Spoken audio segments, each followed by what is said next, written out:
வணக்கம் நண்பர்களே, story time Tamil சேனலுக்காக உங்கள் முன் ரவிசங்கர் பாலச்சந்திரன். மேலும் ஒரு புது கதையோட இன்றைக்கி உங்களெல்லாம் சந்திக்கிறதுல ரொம்ப மகிழ்ச்சி. ஒவ்வொரு நாளும் நீங்கள் கேட்க போகிற புது புது கதைகளில் நல்லவங்களாக வாழறதோட முக்கியத்துவம், உழைச்சி வாழறதோட மேன்மை, மற்றவங்களுக்கு உதவுற நல்ல பண்பு, திருடக்கூடாது, பொய் சொல்லக்கூடாது, பொறாமப்படக்கூடாது, பேராசைப்படக்கூடாது, இது மாதிரி இன்னும் பல நல்ல கருத்துக்களை குழந்தைகளுக்கு கதை வழியாக சொல்ல போகிறோம். கதை கேட்கலாம் வாங்க. அது ஒரு கவர்மெண்ட் ஸ்கூல். அந்த ஸ்கூலில் சார் பேர் மணி. அவரோட கிளாஸில் இருக்கிற பசங்களுக்கு எல்லாம் அந்த மணி சாரை ரொம்ப பிடிக்கும். அவர் அவ்வளோ அழகாக பாடம் நடத்துவார். எல்லா பசங்களும் நல்லா படிப்பாங்க. அப்போ தான் அன்றைக்கி கிளாஸ்க்கு மணி சார் வந்தார். வந்துட்டு இந்த அரையாண்டு தேர்வு முடிச்சுட்டு எல்லா பசங்களுக்கும் பேப்பரை திரும்ப கொடுத்தாரு. பார்த்தா எந்த பையனும் 50 மார்க்குக்கு மேலே வாங்கவே இல்லை. அத்தனை பேரும் பார்த்தா 40லேருந்து 50க்குள்ளே தான் மார்க்கை வாங்கியிருக்கானுங்க. அந்த வருஷம் பப்ளிக் எக்ஸாம் வேறு எல்லாருக்கும். அதனால் அத்தனை பசங்களும் பார்த்தா அப்படியே சோகமாக உட்காந்துருந்தாங்க. மணி சார் என்ன பண்ணார், எல்லா பசங்களோட மூஞ்சியும் பார்த்தார். எந்த பையன் மூஞ்சிலையும் சிரிப்பே இல்லை. எல்லாம் பேப்பரை வாங்கி வச்சுக்கிட்டு அப்படியே சோகமாக உட்காந்துருக்கானுங்க.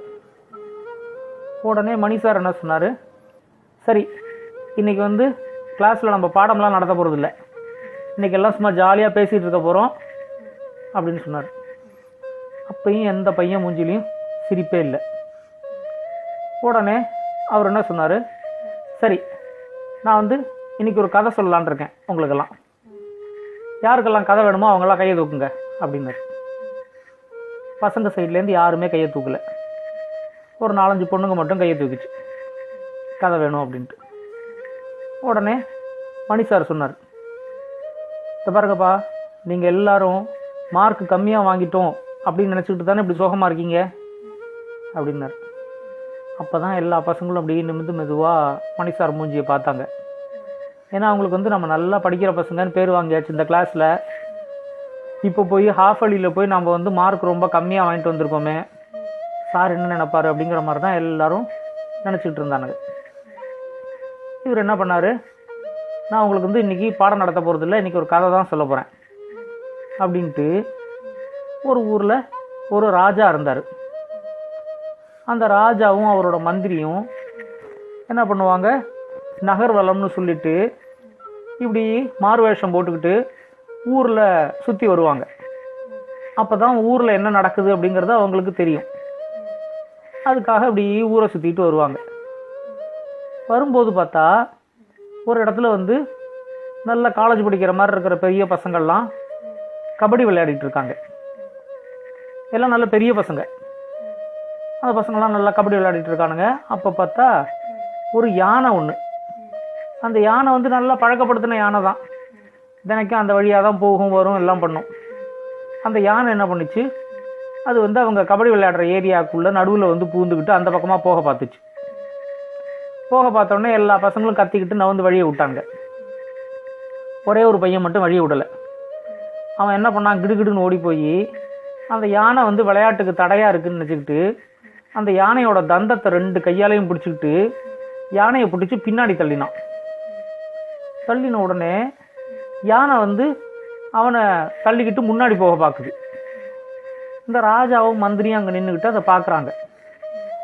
பார்த்துக்கிட்டு இருந்தோடனே ராஜா நிஜமாகவே சொல்கிறாரு, இந்த பையனுக்கு பாருப்பா எவ்வளோ பவர்ன்ட்டு, ஒரு யானையை பிடிச்சி பின்னாடி தள்ள பார்க்குறான், கொஞ்சம் கூட பயப்படாமல். என்னதான் அது பழகின யானையாக இருந்தாலும் ஒரு யானையை போய் ஒரு மனுஷன் பின்னாடி தள்ள முடியுமா அப்படின்னாரு. உடனே மந்திரி பார்த்துக்கிட்டே இருங்க என்ன நடக்குதுன்ட்டு அப்படின்னு சொன்னார். சொன்ன உடனே இவங்க 2 பேரும் பார்த்துக்கிட்டே இருக்காங்க.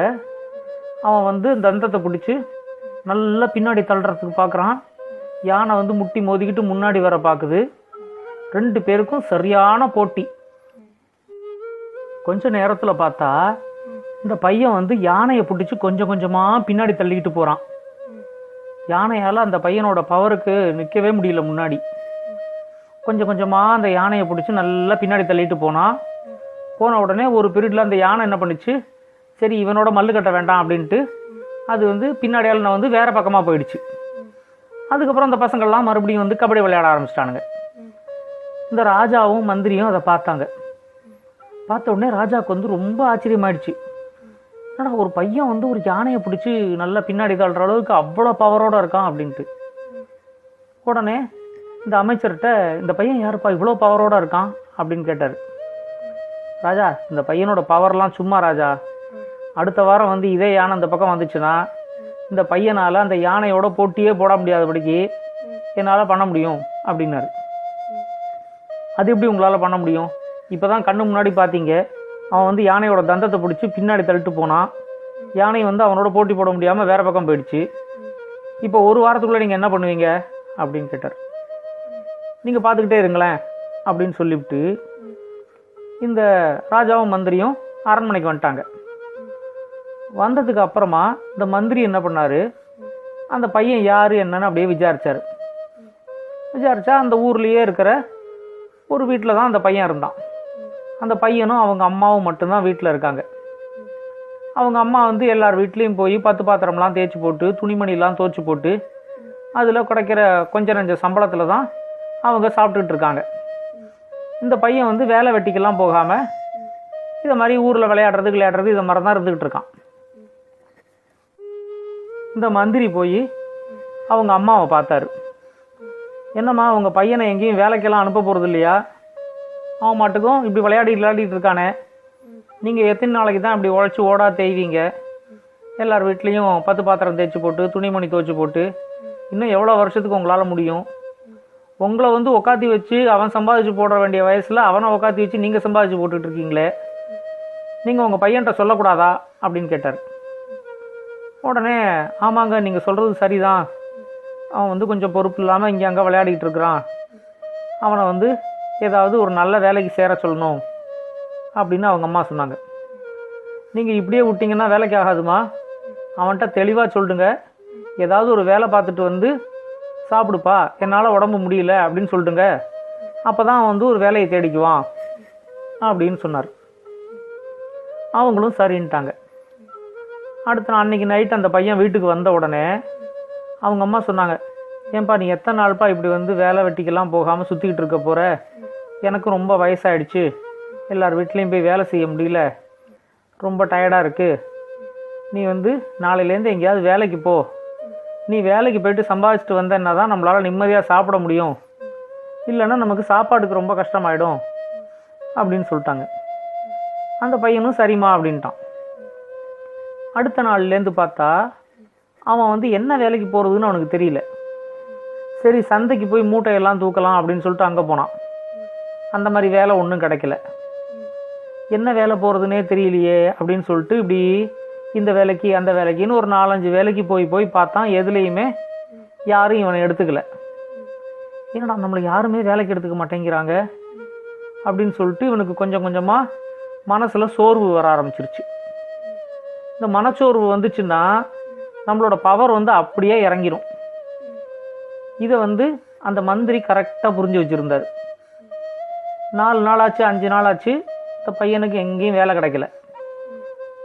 ஆனால் சாயந்தரம் இந்த இடத்துக்கு விளையாடுற இடத்துக்கு வந்துடுவான், அந்த பசங்களோட விளையாடுவான். காலையில் போய் ஃபுல்லாக வேலை தேடுவான். எந்த வேலையும் இவனுக்கு கிடைக்கல. இவன் மைண்டில் ஃபுல்லாக கவலை வந்துருச்சு, நமக்கு ஒரு வேலை கிடைக்குமா கிடைக்காதா அப்படின்ட்டு. அதுக்கப்புறம் என்ன பண்ணான், அடுத்த ஞாயிற்றுக்கிழமை அன்னைக்கு இதே மாதிரி ராஜாவும் மந்திரியும் மாறு வேஷம் போட்டுக்கிட்டு அந்த பக்கமாக வராங்க. வரும்போது இந்த பசங்கள்லாம் இங்கே விளையாடிட்டு இருக்காங்களான்னு பார்த்தா அதே இடத்துல விளையாடிட்டு இருந்தாங்க. சரி, கொஞ்சம் நேரத்தில் யானை வந்துடும், இந்த வாரம் நின்று பார்ப்போம் அப்படின்னு சொல்லிட்டு ராஜாவும் அந்த மந்திரி நின்றுக்கிட்டு வேடிக்கை பார்த்துக்கிட்டு இருந்தாங்க. அந்த யானையும் அதே மாதிரி வந்துச்சு. இவங்க விளையாடிட்டு இருக்கிற இடத்துக்கு நடுவில் அது மாட்டுக்கும் பூந்து போக பார்த்துச்சு. உடனே எல்லா பசங்களும் பயங்கரமாக கத்தினானுங்க. கத்திட்டு இவன்கிட்ட, யானை வருது, யானையை பிடிச்சி தள்ளி விடு அப்படின்னானுங்க. இவன் என்ன பண்ணான், கிடுகிடுன்னு போய் யானையோட 2 தந்தத்தை பிடிச்சி யானையை பின்னாடி தள்ள பார்த்தான். ஆனால் அந்த யானை இருக்கு பாரு, அது வந்து ஒரே தள்ளில் இந்த பையனை பிடிச்சி முன்னாடி தள்ளி விட்டு அது மாட்டுக்கு நடந்து போயிடுச்சு. உடனே அங்கே இருக்கிற எல்லாருக்கும் ஒரே ஆச்சரியம். என்ன, போன வாரம் வரைக்கும் இந்த யானையை பிடிச்சி அவ்வளோ தூரத்துக்கு பின்னாடி தள்ளிட்டு போனால், அவ்வளோ மல்லு கட்டினா, இந்த வாரம் வந்து பொசுக்குன்னு இந்த யானை வந்து இவனை தள்ளி விட்டுருச்சு, அது மாட்டுக்கும் போயிட்டே இருக்கு. எப்படி ஒரு வாரத்தில் உன்னோட பலம் வந்து இவ்வளோ இறங்குச்சு அப்படின்னு சொல்லி எல்லாருக்கும் ஒரே ஆச்சரியமாயிடுச்சு. இந்த ராஜாவும் மந்திரியும் இதை பார்த்துக்கிட்டே இருந்தாங்க. பார்த்துக்கிட்டே இருந்து இந்த ராஜா சொன்னார் மந்திரிக்கிட்ட, ஆமாம் மந்திரி, ஒரு வாரத்துக்குள்ள எப்படி அவனோட பலத்தை வந்து முழுக்க நீங்கள் வந்து இறக்கி விட்டீங்க அப்படின்னு கேட்டார். உடனே அதுக்கு மந்திரி சொன்னார், ராஜா, அவனுக்கு வந்து பலம் இருக்குது உடம்புல, ஆனால் மனசில் சோர்வு இருக்குது. மனசில் சோர்வு இருந்துச்சுன்னா நம்ம உடம்புல இருக்கிற பலம், நம்மளோட மூளையில் இருக்கிற ஆற்றல் இதெல்லாம் செயல்படாமலே போயிடும், ரொம்ப கம்மியாக செயல்படும். நான் வந்து அவனோட மனசுக்கு கொஞ்சம் சோர்வை கொடுத்ததுனால தான் அவனால் வந்து யானையை எதிர்த்து நிற்க முடியல, யானைக்கிட்ட தோற்று போயிட்டான் அப்படின்னு சொல்லி அந்த மந்திரி சொன்னார். உடனே ராஜா வந்து, ஆமாம், நீங்கள் என்னத்துக்கு அவனோட மனசுக்கு கொஞ்சம் சோர்வை கொடுத்தீங்க அப்படின்னு ராஜா கேட்டார். நம்மளோட மனசுக்கு வந்து சோர்வு அடைஞ்சிச்சின்னா நம்மளோட பலம் வந்து நமக்கு தெரியாமலே போயிடும், நம்மளோட பலத்தை வந்து நம்மளால் பயன்படுத்த முடியாமல் போயிடும் அப்படிங்கிறத எல்லாருக்கும் தெரிகிற மாதிரி உணர்த்துறதுக்காக நான் வந்து அவனுக்கு மனசில் கொஞ்சம் சோர்வை கொடுத்து காமிச்சேன். ஆனால் அவன் நிஜமாக நல்ல பலசாலி தான், அவனுக்கு வந்து ஒரு நல்ல வேலை கிடச்சிச்சின்னா அவன் வந்து மறுபடியும் அவனோட முழு பலம் வந்துடும் அப்படின்னு சொன்னார். உடனே ராஜாவும் மந்திரியும் அங்கேருந்து நேராக அரண்மனைக்கு வந்துட்டாங்க. அடுத்த நாளைக்கு என்ன பண்ணாங்க, 2 வீரர்கள் அனுப்பிச்சு அந்த பையனையும் அவங்க அம்மாவையும் கூட்டிகிட்டு வா அரண்மனைக்கு அப்படின்னாங்க. அந்த பையனையும் அவங்க அம்மாவையும் அரண்மனைக்கு கூப்பிட்டு வந்தாங்க. கூப்பிட்டு வந்த உடனே ராஜா வந்து சொன்னார், ஏன்பா, உன்னோட பலத்தை பற்றி நான் ரொம்ப கேள்விப்பட்டேன், நீ வந்து தந்தத்தை பிடிச்சி யானையவே பின்னாடி தள்ளுற அளவுக்கு அவ்வளோ பலசாலியாக இருக்க அப்படின்னு சொன்னாங்க. அதனால் ஒரு படைப்பிரிவுக்கு உன்னை வந்து தலைவனாக போடலான் இருக்கேன். நீ வந்து நாளையிலேருந்து அரண்மனைக்கு வந்துரு, உனக்கு வந்து வாள் பயிற்சி, வேல் பயிற்சி இதெல்லாம் கொடுத்து ஒரு 2 மாதம் உனக்கு நல்ல ட்ரைனிங் கொடுத்ததுக்கு அப்புறமா உன்னை வந்து அந்த படைப்பிரிவுக்கு தலைவனாக போடுறேன் அப்படிங்கிற மாதிரி ராஜா சொன்னார். அவ்வளோதான், அந்த பையனுக்கு பயங்கர சந்தோஷமாயிடுச்சு. நான் வந்து ஒரு பெரிய படைப்பிரிவில் ஒரு சோல்ஜராக இருக்கணும்னு தான் ஆசைப்பட்டேன், எனக்கு அதே மாதிரியான வேலை கிடச்சிருச்சு அப்படின்னு சொல்லி ரொம்ப சந்தோஷப்பட்டான். அவங்க அம்மாவும் ரொம்ப நன்றி அப்படின்னு சொல்லி அந்த அமைச்சருக்கு நன்றி சொன்னாங்க. இந்த கதையை இந்த மணி சார் வந்து கிளாஸில் இருக்கிற எல்லா பசங்களுக்கும் சொன்னார். எல்லா பசங்களும் கேட்டுக்கிட்டே இருந்தானுங்க. என்னடா, கதையை சொல்லி முடிச்சுட்டேன், எல்லாரும் இன்னும் சிரிக்க காணும், எல்லாரும் வந்து அப்படியே மூஞ்சியை உம்முன்னு வச்சுட்டு உட்காந்துருக்கீங்க அப்படின்னாரு. அப்பயும் யாருமே சிரிக்கல. உடனே அந்த சார் சொன்னார், இதை பார்த்தீங்களா, உங்களுக்கெல்லாம் வந்து இப்போ நான் கொஞ்சம் மனச்சோர்வு கொடுத்துருக்கேன். இந்த பேப்பரை நிஜமாவே நான் வந்து ரொம்ப டஃப்பாக தான் செட் பண்ணேன், யாராலையும் வந்து ஒழுங்காக விடையெல்லாம் எழுத முடியாத அளவுக்கு நல்ல கஷ்டமான கேள்வியெல்லாம் தான் கேட்டேன். அதனால உங்களுக்கு மனச்சோர்வு கொடுக்க முடியுமான்னு பார்த்தேன். நிஜமாவே இப்போ உங்களுக்கெல்லாம் மனச்சோர்வு நான் கொடுத்துருக்கேன். அதனால தான் யார் மூஞ்சிலையும் சிரிப்பையே காணும். ஏன் உங்களுக்கு வந்து இவ்வளோ கஷ்டமான இதை கொடுத்தேன், கொஸ்டின் பேப்பரை கொடுத்தேன் அப்படின்னா, இப்போ நாளைக்கு பப்ளிக் எக்ஸாம் வந்துச்சு அப்படின்னா பப்ளிக் எக்ஸாமில் நீங்கள்லாம் வந்து நல்ல மார்க் வாங்கணும் அப்படிங்கிறதுக்காக தான் இப்போவே உங்களுக்கு ரொம்ப கஷ்டமான ஒரு கொஸ்டின் பேப்பரை கொடுத்துருக்கேன். புரிஞ்சிச்சா? அதனால இப்போ நீங்கள் மனச்சோர்வு அடைஞ்சிங்க அப்படின்னா நாளைக்கு உங்களால் நல்லா உங்களோட மூளையும் வேலை செய்யாது, உங்களோட உடம்புல இருக்கிற பலமும் வேலை செய்யாது. அதனால எல்லோரும் நல்லா சந்தோஷமாக இருக்கணும், இனிமேல் நல்லா படிக்கணும், நல்ல மார்க் வாங்கணும். பப்ளிக் எக்ஸாம் தான் நம்மளோட கோலு. பப்ளிக் எக்ஸாம் வரும்போது அதில் நல்ல மார்க் வாங்கணும் அப்படின்னாரு. உடனே எல்லா பசங்களும் அதை கரெக்டாக புரிஞ்சுக்கிட்டானுங்க. அப்போ தான் எல்லா பசங்களுக்கும் மூஞ்சியில் சிரிப்பே வந்துச்சு. நல்லா இருந்துச்சு அந்த கதை. இந்த கதை உங்களுக்கு பிடிச்சிருந்தா லைக் பண்ணுங்கள், கமெண்ட் பண்ணுங்கள், ஷேர் பண்ணுங்கள். முக்கியமாக மறக்காமல் சேனலை சப்ஸ்கிரைப் பண்ணுங்கள்.